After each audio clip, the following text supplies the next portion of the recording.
बाद एक और बहुत बड़ा इमरान खान का जो प्लस पॉइंट है कि इमरान खान के ऊपर करप्शन के कोई दाग नहीं है, करप्शन का कोई इल्ज़ाम नहीं है, करप्शन के कोई केसेस नहीं है। इल्ज़ाम लगाने को तो लगाए जाते हैं कि जी वो हार था, वो फरा गोगी थी, वो फलाना था, लेकिन ये लोग जानते हैं कि अगर 1 रुपए की भी करप्शन हो तो इमरान खान इस वक्त जेल में होता और केस लेके ये कोर्ट में बैठे हुए होती पूरी नून लीग, ठीक है। अगर तो जेन्युइनली कोई चीज़ हुई होती तो इन्होंने तो एक दिन उसको नहीं छोड़ना था, ये सब लोग जानते हैं। लेकिन सिर्फ बातें बनाने के लिए जी फरा गोगी ने वो किया, आज तक किसी को पता है कि उसने क्या किया उस खातून ने, ठीक है।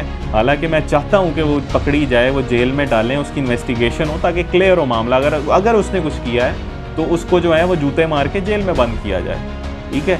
लेकिन अगर नहीं किया उसने, या अगर किया है तो लोगों के सामने रख दें। केस लोगों के सामने नहीं रखना तो भाई सिविल कोर्ट्स हैं, हाई कोर्ट्स हैं, सुप्रीम कोर्ट है, आप ले जाएं, मीडिया के सामने रखें, कोर्ट में लेके जाएं, सारा दूध का दूध पानी का पानी हो जाएगा। किस तरह करप्शन की है और क्या हुआ इमरान खान के होते हुए, इमरान खान के घर से कैसे करप्शन हुई, कैसे वो शामिल हुआ। तोशा खाना अगर एक केस है, अगर उसमें कुछ इलीगल किया है इमरान खान ने, तो केस सुप्रीम कोर्ट में ले जाएं, इमरान खान को वहाँ से नाअहल करवा दें। इमरान खान ने भी तो ऐसे ही करवाया ना, और होता भी ऐसे ही है।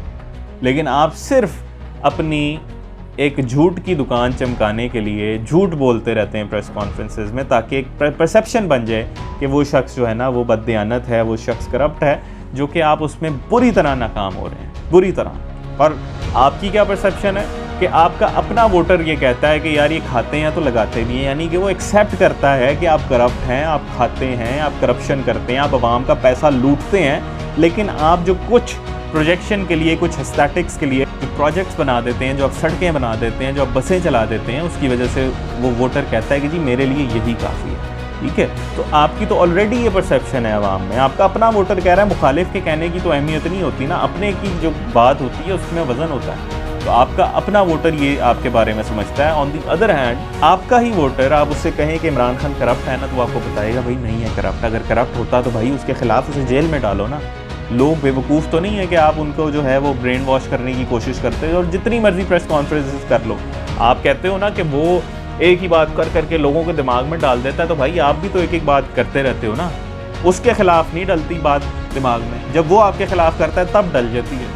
तो आप ग्राउंड रियलिटी को मिस कर रहे हो, आप इस फैक्ट को मिस कर रहे हो कि अवाम के सामने बहुत सारे फैक्टर्स होते हैं। आप अगर एक मवाद बना के ले आते हैं प्रेस कॉन्फ्रेंस का और आप समझते हैं कि लोग उसी को मान लेंगे, तो ऐसा नहीं है। ग्राउंड रियलिटी लोगों के सामने है, उसकी अच्छाइयाँ भी सामने हैं, उसकी बुराइयाँ भी सामने। और लोग, आपको लगता है कि बच्चे हैं, लोग बेवकूफ़ हैं, लोगों को लोग लाइल्म हैं, ठीक है। लोग इस वक्त जितना ये सोशल मीडिया रेवोल्यूशन के बाद लोग जितने एजुकेटेड और जितने बाशऊर हैं ना, शायद आप लोग भी ना हो, क्योंकि आप लोग अपने कामों में लगे रहते हैं। लोग ये सारी चीज़ें देख रहे होते हैं दिन रात, बस सुन रहे होते हैं और एनालिसिस कर रहे होते हैं। ये पाकिस्तान की आवाम है, इसको आप लोगों ने जलील करके रखा हुआ है। अगर यही आवाम किसी एक बेहतर सिस्टम या बेहतर हुक्मरान के नीचे होती ना, तो इस वक्त इसने तूफ़ान मचाया हुआ होता पूरी दुनिया में।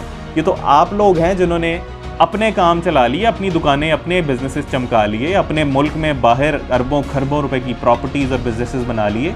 इस आवाम को आपने जो है ना वो 2 वक्त की रोटी में फंसाया हुआ है कि आज सुबह उठ के कमाना है तो शाम को खाना पकना है। जब इस आप एक बकवास सर्कल में लोगों की ज़िंदगियों को फंसा देंगे, तो आपको लगता है कि वो कोई इनोवेशन लाएंगे ज़िंदगी में, वो कोई कंस्ट्रक्टिव काम करेंगे, वो कोई इनोवेट करेंगे, वो कोई क्रिएटिव होंगे अपनी चीज़ों में। वो बेचारे, तो आपने उनको ऐसे विशियस सर्कल में फंसा दिया है दिन रात कि वो कभी बिजली आ रही है, कभी बिजली जा रही है, कभी अब वो एक चीज़ गुजरती है तो बिजली का बिल आ जाता है। उन्हें ये नहीं पता कि बच्चे की फ़ीस कहाँ से देनी है, उन्हें ये परेशानी है कि बीमारी का इलाज कहाँ से करवाएं।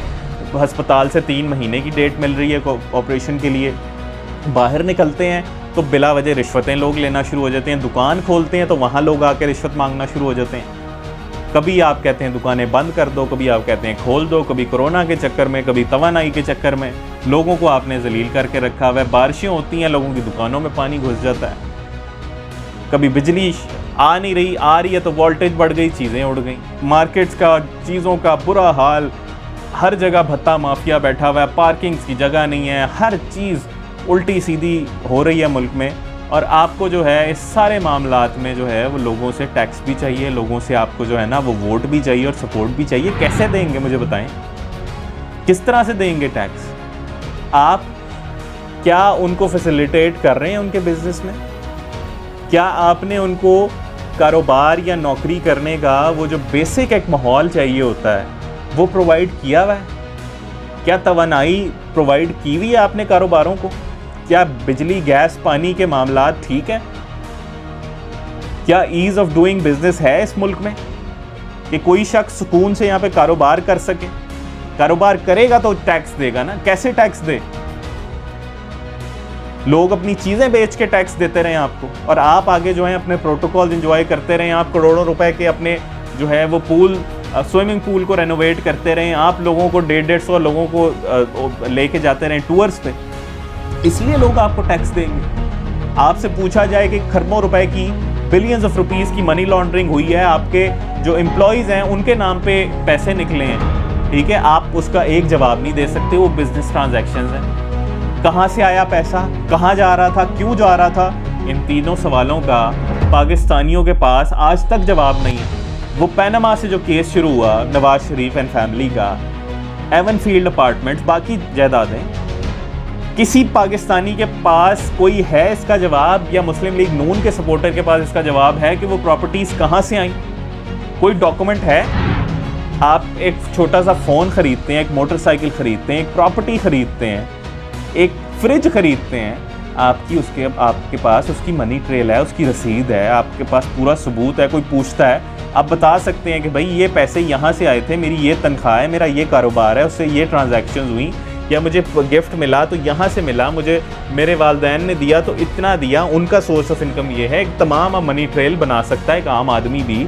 आप खरबों रुपए के काम कर रहे हैं, ठीक है, उसकी मनी ट्रेल आपके पास नहीं है। आप अपार्टमेंट्स अरबों रुपए के खरीद रहे हैं, आज तक ये नहीं इस कौम को पता चल सका कि वो कहाँ से पैसा आया था और कैसे गया बाहर। और उसके बाद आप एक्सपेक्ट करते हैं कि लोग जो हैं वो आपकी हर बात मान लेंगे और आपके कहने पे किसी और को झूठा समझ लेंगे। ऐसे तो नहीं होता ना। फिर इतना भी आप आवाम को अगर भोला समझते हैं तो ये आपकी गलत फहमी है, और लोगों ने आपको ये इलेक्शन में आप बताना शुरू कर दिया है कि आपकी जो है ना गलत फहमियाँ हैं जो आप जिसमें रह रहे हैं। आप 90 की दिहाई में, ये 2022 है, ये टिकटॉक का दौर है, ये फेसबुक इंस्टाग्राम का दौर है, ये स्नैपचैट का दौर है, ये व्हाट्सएप का दौर है, ये सोशल मीडिया रेवोल्यूशन है जो इस वक्त मुल्क में है। इस वक्त मुल्क में हर शख्स एक सहाफ़ी है, जिसके पास फ़ोन है वो एक जर्नलिस्ट है, वो ऐसे पकड़ता है आपकी चीज़ों को। आप क्या समझते हैं? आप ये अखबारों का दौर है कि अपनी हेडलाइन लगवा ली मर्ज़ी की और काम हो गया। इस सोच से निकलें। आपको जो है ना वो जदीद दुनिया में आने की ज़रूरत है। आप बहुत पीछे रह गए हैं अवाम से, और अवाम बहुत आगे निकल गए हैं, ठीक है। कहीं ऐसा ना हो कल को अवाम ही आपकी जगह ले लें, डरें उस वक्त से।